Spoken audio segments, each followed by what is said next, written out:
নমস্কার। আজ আমার বিশেষ নিবেদন বঙ্কিমচন্দ্র চট্টোপাধ্যায়ের লেখা দুর্গেশ নন্দিনী। আজ দ্বিতীয় পর্ব। আমাদের আজকের নিবেদন দুর্গেশ নন্দিনীর গল্পটি প্রথম প্রকাশিত হয় 1865 সালে। গল্প পাঠে এবং গল্পের সূত্রধার আমি শ্রী। শুরু হচ্ছে দুর্গেশ নন্দিনীর দ্বিতীয় পর্ব।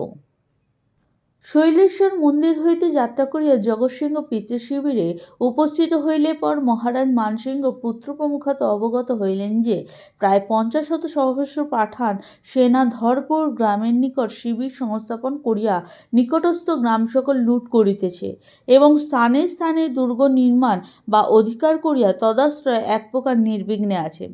মানসিংহ দেখিলেন যে পাঠানদিগের দুর্বৃত্তর আশুদমন নিতান্ত আবশ্যক হইয়াছে, কিন্তু এ কার্য অতি দুঃসাধ্য।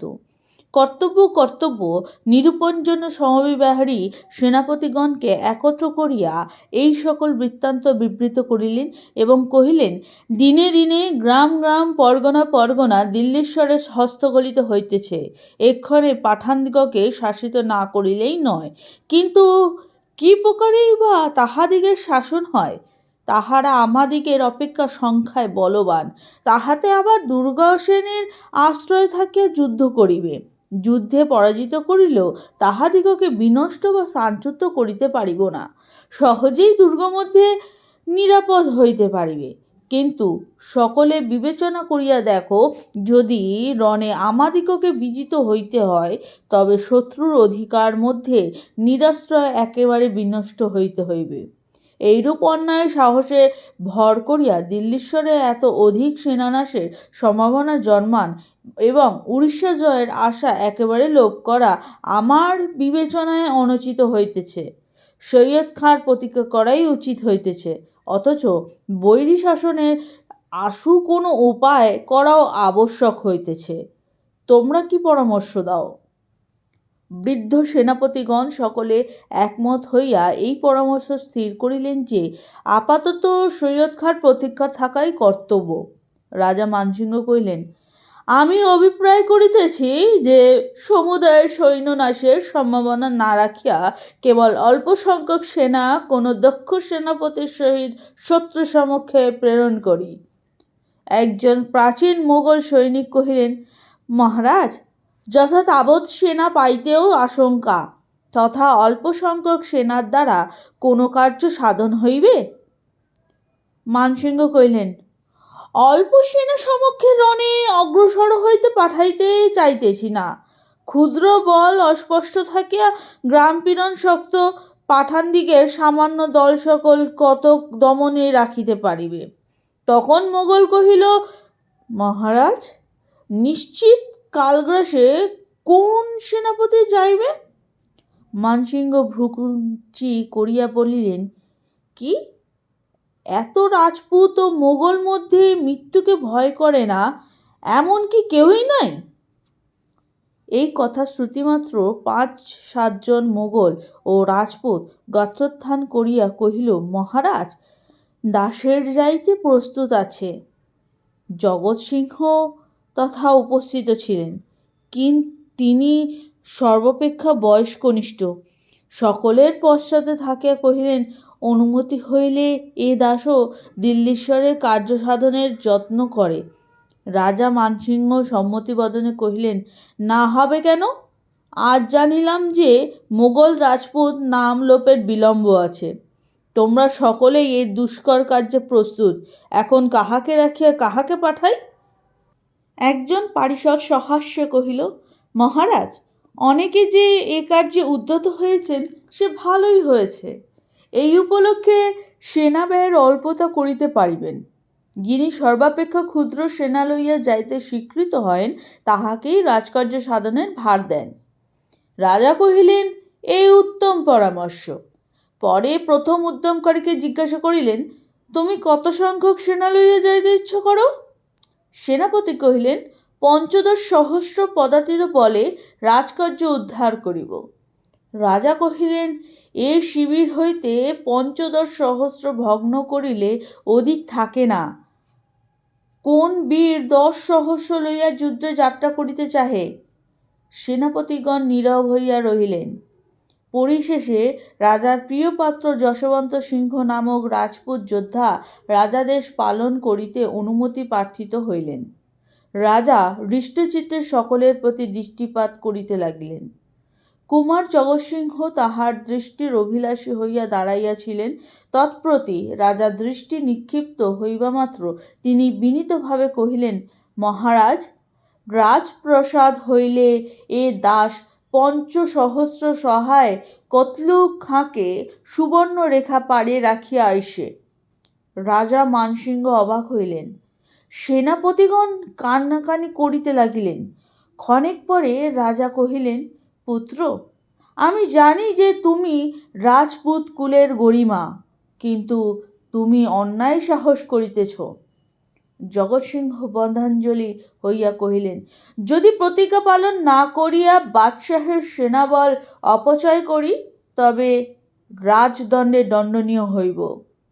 রাজা মানসিংহ কিয়ৎক্ষণ চিন্তা করিয়া কহিলেন, আমি তোমার রাজপুত কুলধর্ম প্রতিপালনের ব্যাঘাত করিব না, তুমি এ কার্যে যাত্রা করো। এই বলিয়া রাজকুমারকে বাষ্পাকুলোচনে গাঢ় আলিঙ্গন করিয়া বিদায় করিলেন। সেনাপতিগণ স্ব শিবিরে গেলেন। যে পথে বিষ্ণুর প্রদেশ হইতে জগৎসিংহ জাহানাবাদ প্রত্যাগমন করিয়াছিলেন, সেই পথের চিহ্ন অদ্যাপি বর্তমান আছে। তাহার কিঞ্চিৎ দক্ষিণে মান্দারণ গ্রাম। মান্দারণ এক্ষণে ক্ষুদ্র গ্রাম, কিন্তু তৎকালে ইহা সৌষ্ঠবশালী নগর ছিল।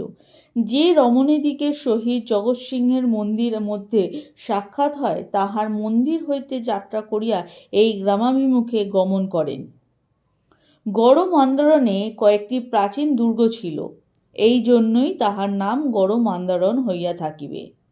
নগর মধ্যে আমোদর নদী প্রবাহিত।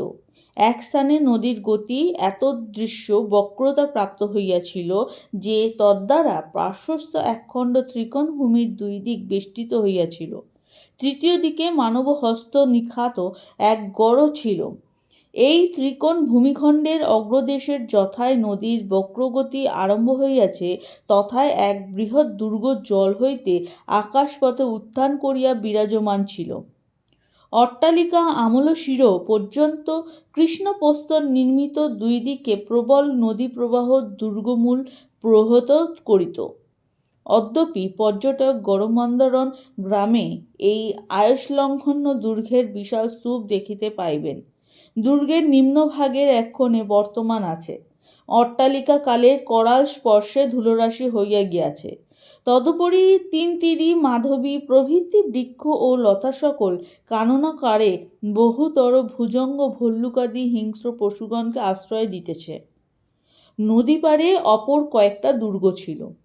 বাংলার পাঠান সম্রাটদিগের শিরভূষণ হোসেন শাহর বিখ্যাত সেনাপতি ইসমাইল গাজী এই দুর্গ নির্মাণ করেন, কিন্তু কালক্রমে জয়ধর সিংহ নামে একজন হিন্দু সৈনিক ইহা জায়গির পান। এক্ষণে বীরেন্দ্র সিংহ নামা জয়ধীর সিংহের একজন উত্তরপুরুষ এখানে বসতি করিতেন। যৌবনকালে বীরেন্দ্র সিংহের পিতার সহিত সম্প্রীতি ছিল না। বীরেন্দ্র সিংহ স্বভাবত দাম্ভিক এবং অধীর ছিলেন। পিতার আদেশ কদাচিৎ প্রতিপালন করিতেন, এজন্য পিতা পুত্রের সর্বদা বিবাদ বচসা হইত। পুত্রের বিবাধার্থ বৃদ্ধ ভূস্বামী নিকটস্থ স্বজাতীয় অপর কোনো ভূস্বামী কন্যার সহিত সম্বন্ধ স্থির করিলেন। কন্যার পিতা পুত্রহীন, এজন্য এই বিবাহে বীরেন্দ্রের সম্প্রতি বৃদ্ধির সম্ভাবনা। কন্যাও সুন্দরী বটে, সুতরাং এমত সম্বন্ধ বৃদ্ধের বিবেচনায় অতি আদরণীয় বোধ হইল। তিনি বিবাহের উদ্যোগ করিতে লাগিলেন, কিন্তু বীরেন্দ্র সে সম্বন্ধে আদর না করিয়া নিজ পল্লীহস্ত এক পতিপুত্রহীনা দরিদ্রা রমণীর দুহিতাকে গোপনে বিবাহ করিয়া আবার বিবাহ করিতে অস্বীকৃত হইলেন। বৃদ্ধ রোষ পরবশ হইয়া পুত্রকে গৃহ বহিষ্কৃত করিয়া দিলেন।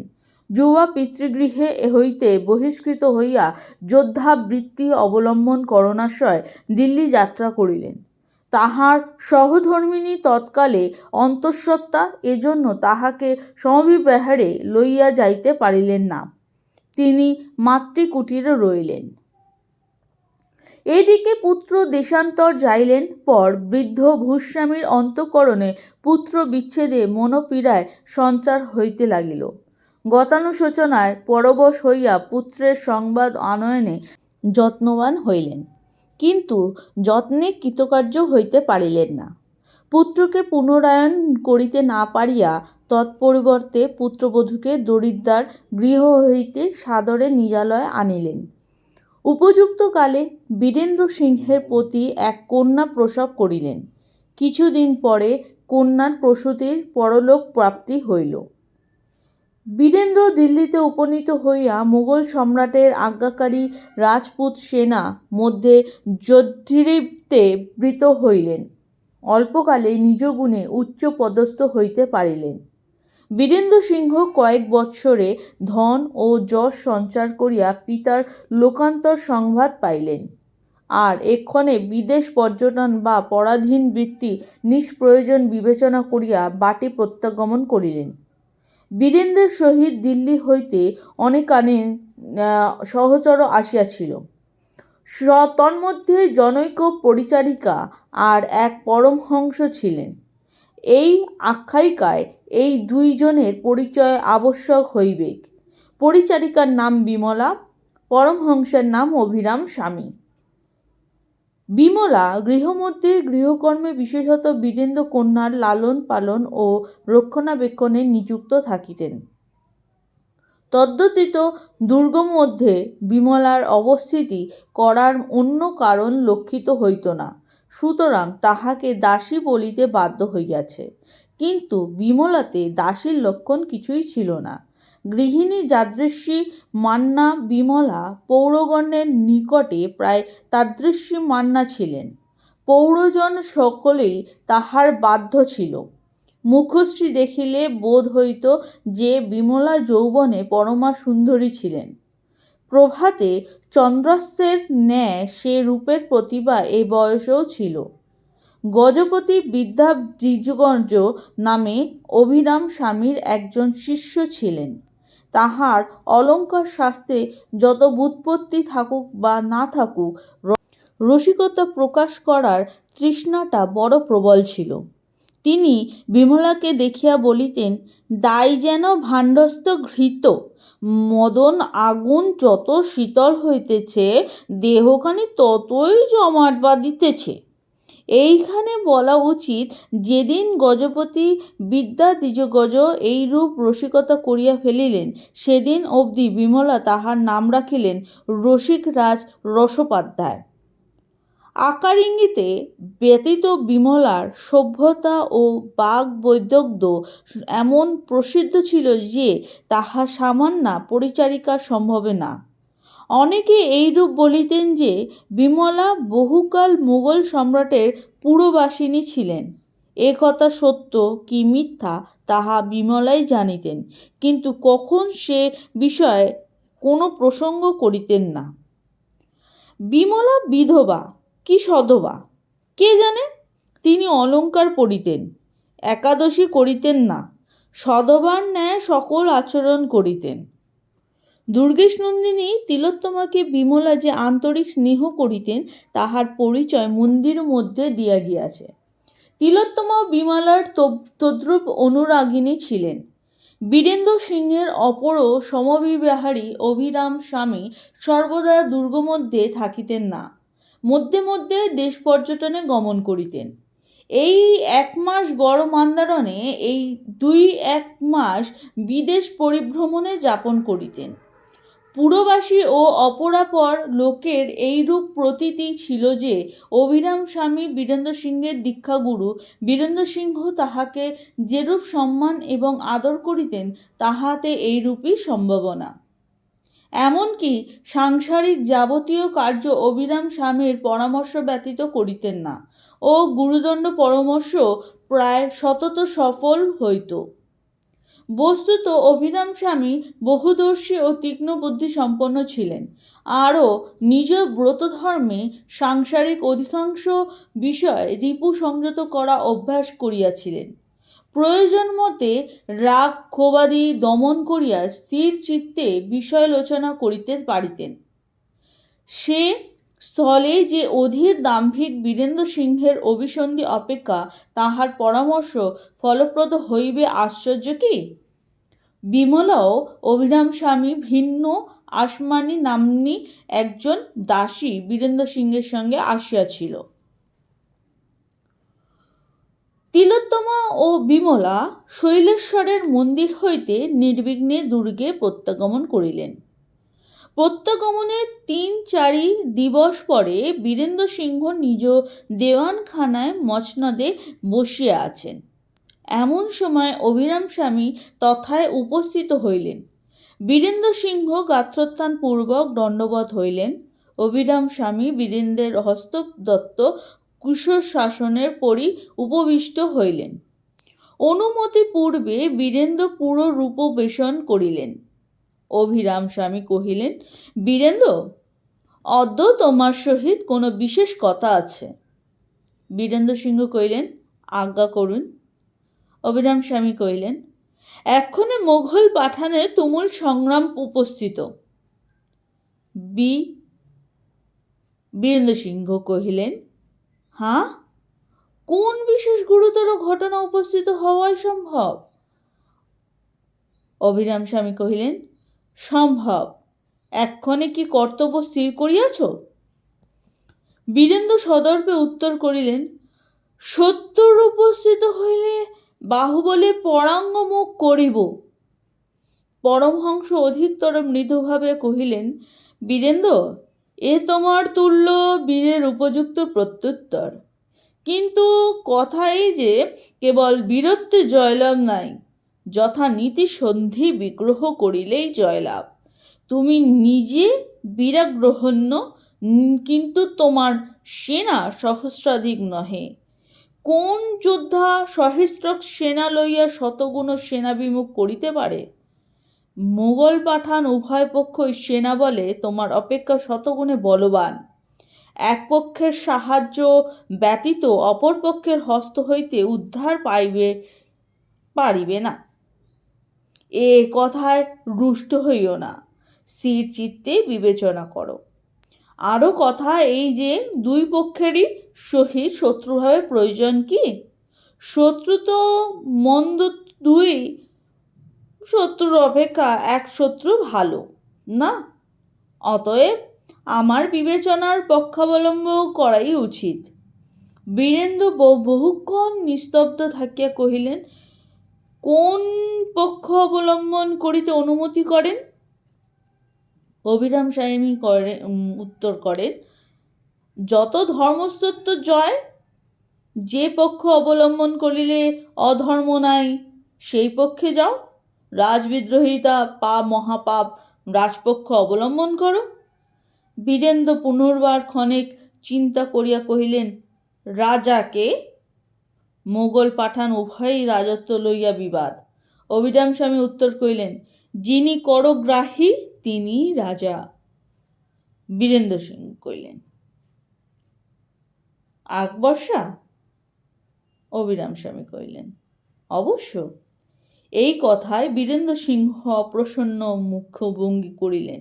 ক্রমে চক্ষু আরক্তবর্ণ হইল। অভিরাম স্বামী আকার ইঙ্গিতে দেখিয়া কহিলেন, বীরেন্দ্র, ক্রোধ সংবরণ করো।